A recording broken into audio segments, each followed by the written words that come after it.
La Bible en histoire, Daniel. Le récit de ce personnage se trouve dans le livre de la Bible qui porte son nom, Daniel.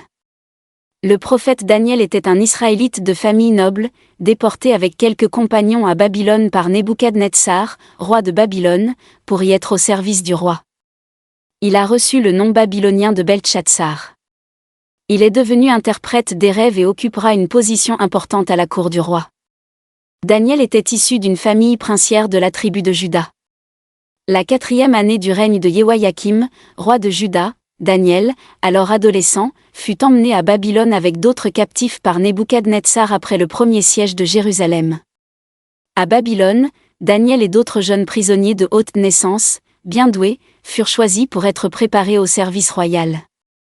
Daniel et 3 de ses compagnons obtinrent du chef des eunuques, auquel ils étaient confiés, de se nourrir simplement de légumes au lieu de manger les mets et de boire le vin que leur octroyait le roi. Ces mets étaient interdits par la loi de Moïse et souillés par les rites païens. Les 4 jeunes exilés devinrent aussi savants qu'on pouvait l'être à Babylone et la grâce de Dieu les rendit capables de maintenir leurs principes et de rester fidèles à Dieu sans faire aucun compromis, même quand cette fidélité les amena à affronter la mort. Notamment quand les 3 amis de Daniel sont jetés dans une fournaise ardente pour avoir refusé d'adorer une statue érigée par le roi. Secourus par un ange, ils sont préservés du feu. Le roi Nebuchadnezzar reconnaît alors la supériorité du Dieu des Juifs. Plus tard, Daniel expérimentera également une situation similaire. En effet, le dernier récit raconte que les courtisans du roi de Mède, jaloux de Daniel, font promulguer un édit interdisant d'adresser pendant 30 jours des prières à n'importe qui, si ce n'est au roi. Daniel ne s'étant point conformé à cet ordre est surpris, tandis qu'il prie Dieu selon son habitude, et il est jeté dans une fosse à lions.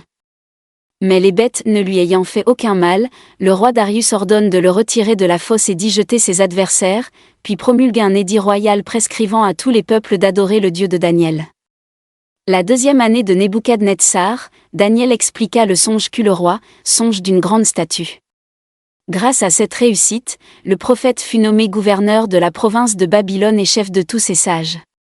Il expliqua ensuite le rêve qui révélait la démence dont Nebuchadnezzar allait être atteint. Avec Daniel, nous rentrons au cœur des visions et des révélations. Daniel osa dire au péril de sa vie tout ce que Dieu lui avait révélé. Il exerça ce ministère au début et à la fin de la dynastie de Nebuchadnezzar sous le règne de Darius le Mède et pendant celui de Cyrus.